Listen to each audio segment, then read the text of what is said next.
Согорувањето на биоматеријали, дрва, јаглен и отпадни масла е една од поголемите причини поради која се загадува воздухот во Скопје.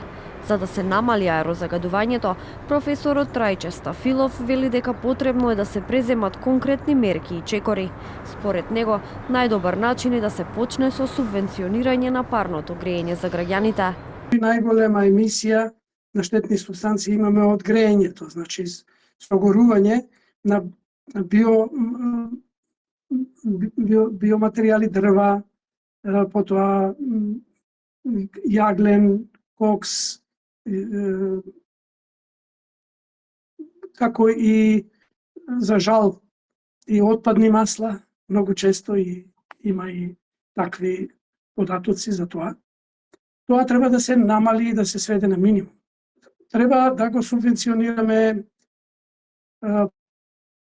загревањето од централниот систем за грејење, централното парно грејење. Ние имаме апсурдни ситуации да луѓето се откажуваат од парното грејење, го напуштаат и одат на вакви други алтернативни грејења кои што доведуваат до загадување и зголемување. Треба тоа да го решаваме подитно. Директорката на Институтот за јавно здравје Марија Андоновска во гостување на телевизија 24 уште еднаш ги повтори препораките за заштита од загадениот воздух.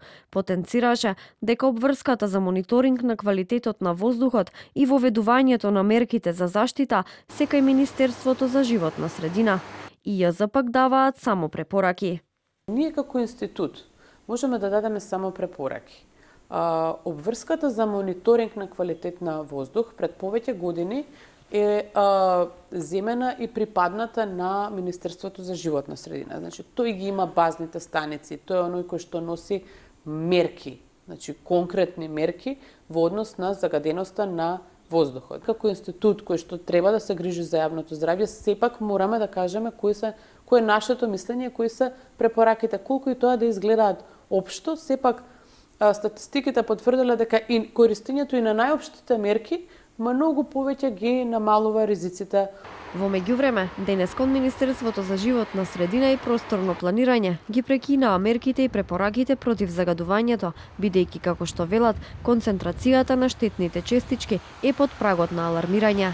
Поради проблемите со загадениот воздух во главниот град, советничката група од Левица вчера побара вонреден инспекциски надзор во цементарница Усија. Советничката група на СДСМ пак побара и свикување на вонредна седница во Советот на град Скопје, на која, како што кажаа, очекуваат да се зборува за наоѓање на решенија за проблемот кој веќе со години ги гуши скопјани.